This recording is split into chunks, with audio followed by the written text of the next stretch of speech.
আজ সকাল সকাল চলে এসেছি আমার গাছে এই চা পাতাগুলো দিব সেই জন্য। আর চা পাতা গাছের জন্য কিন্তু খুবই উপকার। আর আমি এই চা পাতাগুলো সংরক্ষণ করেছি। আমি যখন চা বানাই, চা বানানোর পরে ছাঁকনিতে করে এই চা পাতাগুলো উঠিয়ে রেখে দিই। আর উঠিয়ে শুকায়ে এখন এই গাছগুলোর গোড়াতে আমি দিয়ে দিব। আর দেওয়ার আগে আমি মাটিগুলো একটু খুঁড়ে নিয়েছি। খুঁড়ে এখন এই চা পাতাগুলো প্রত্যেকটা গাছের গোড়ায় গোড়ায় এভাবে দিয়ে দিতে হবে।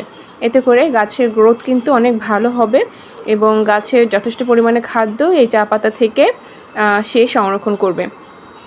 প্রথমে আমি এটা মানি প্ল্যান্ট যে গাছটা লাগিয়েছিলাম সেখানে দিয়েছি।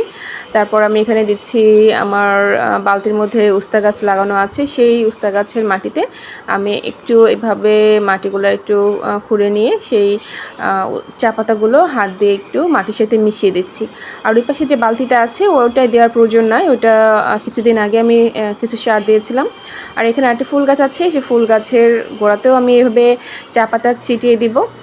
আর এই চা পাতা ফেলে দেওয়ার কোনো প্রয়োজন নাই।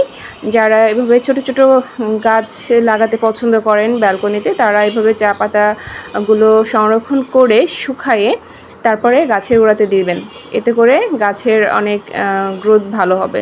আর যদি ভিজা অবস্থায় চা পাতাগুলো দেন তাহলে কিন্তু এখান থেকে পোকামাকড় হওয়ার একটা চান্স থাকে।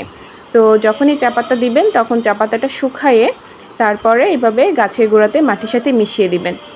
আর এই তো আমার নয়নতারা ফুল গাছ। আমি অনেক ভেরিয়েশনের নয়নতারা ফুল গাছ সংরক্ষণ করতে চাই, কিন্তু আমি পাচ্ছি না। তার কারণে আর কি আমি যেটাই আমার হাতের কাছে আছে সেটাই আমি লাগাচ্ছি। আর এই যে দেখেন এখানেও দুটি চারা গাছ আমি বানিয়ে ফেলেছি। এই দুটি চারা গাছ বড় বানিয়ে আমি এখান থেকেও ফুল নিয়ে আসবো। আর আমার খুব ভালো লাগে গাছে ফুল ফুটে থাকবে ব্যালকনিতে, অনেক ভালো লাগে। আর কিছু এখানে আমি মরিচের বীজ ছিটিয়ে দিয়েছিলাম, সেখান থেকেও সুন্দর চারা বেরিয়েছে। দেখা যাক এই গাছগুলো আমি বড় বানাতে পারি কি না, চেষ্টা করছি। আমার মরিচ গাছ অনেক ভালো লাগে। আর এখানেও আমি সেই মাটির সাথে সেই চা পাতাগুলো দিয়ে দিয়েছি। আর এভাবেই 15 দিন 1 মাস অন্তর অন্তরে যদি এভাবে চা পাতা গাছের মাটিতে দিয়ে দেন তাহলে সে একটা এখান থেকে সুন্দর একটা খাবার সে গ্রহণ করতে পারবে এবং সে অনেক বড় হয়ে উঠতে পারবে গাছগুলা।